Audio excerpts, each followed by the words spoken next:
Ամերիկայի Միացյալ Նահանգների կենտրոնական հրամանատարությունը հայտարարել է, որ ամերիկյան ուժերը Օմանի ծոցում կրակ են բացել Իրանի դրոշի ներքո նավարկող հասնատանկերի վրա։ Հաղորդագրության համաձայն նավը, որը շարժվում էր դեպի իրանական նավահանգիստ, չի արձագանքել Ամերիկայի Միացյալ Նահանգների ուժերի բազմաթիվ նախազգուշացումներին։ Ամերիկյան կողմը նշել է, որ արդյունքում կիրառվել են հարկադիր միջոցներ եւ տանկերը վնասազերծվել են։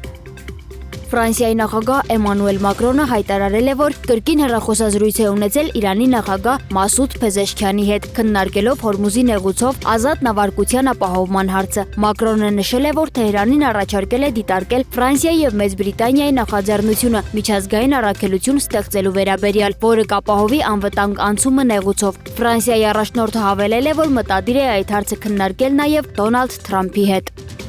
Ֆրանսիայի զինված ուժերի նախարարությունը հայտարարել է, որ Շարլ դը Գոլ ավիակիրների խումբը շարժվում է դեպի Կարմիր ծով եւ Ադենի ծոց Հորմուզի նեղուցում ազատ նավարկությունն ապահովելու առաքելությանը նախապատրաստվելու նպատակով։ Նշվում է, որ նավախումբը արդեն հասել է Սուեզի ջրանցք եւ ուղևորվում է Կարմիր ծովի հարավային հատված։ Ֆրանսիան եւ Մեծ Բրիտանիան չեն միացել Ամերիկայի Միացյալ Նահանգների կողմից իրանական նավահանգիստների շրջափակմանը, սակայն նախաձեռնել են բազմազգ պաշտպանական առաքելություն Հորմուզում նավագնացության անվտանգությունն ապահովելու համար։ Միաժամանակ Ամերիկայի Միացյալ Նահանգների նախագահ Դոնալդ Թրամփը հայտարարել է, որ Վաշինգտոնը ժամանակավորապես դադարեցնում է նեղուցի վերաբացման գործողությունը Իրանի հետ հնարավոր համաձայնության հեռանկարները գնահատելու համար, թեև իրանական նավահանգիստների շրջափակումը շարունակվում է։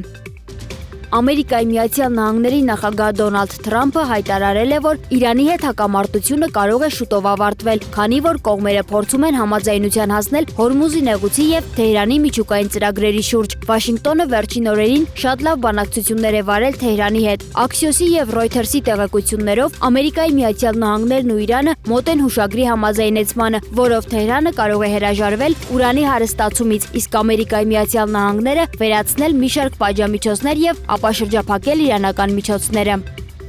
Ռուսաստանի արտաքին գործերի նախարարությունը հայտարարել է, որ դիվանագիտական առաքելություններին խորհուրդ է տալիս հնարավորինս արագ տարհանել անձնակազմը Կիևից։ Մոսկվան նաև զգուշացրել է, որ եթե մայիսի 9-ի հաղթանակի օրվա միջոցառումները խափանվեն Ուկրաինայի կողմից, Ռուսաստանը կարող է լայնածավալ հարվածներ հասցնել Կիևին։ Ուկրաինական կողմը դեռևս չի մեկնաբանել այս հայտարարությունը։ Միաժամանակ երկու երկրները շարունակում են փոխադարձ հարվածները։ Բրյանսկում վիրավորվել է 13 մարդ, իսկ Դնեպրում 1 քաղաքացի։ Հիշեցնենք, որ Վլադիմիր Պուտինը հայտարարել էր մայիսի 8-ի եւ 9-ի հրադադարի մասին, մինչդեռ Վոլոդիմիր Զելենսկին հայտնել էր, որ Ուկրաինան հրադադար կսկսի ավելի վաղ, մայիսի 5-ի լույս 6-ի գիշերը։ Զելենսկին նաեւ հայտարարել էր, որ Ուկրաինան նույն կերպ կպատասխանի ռուսական գործողություններին։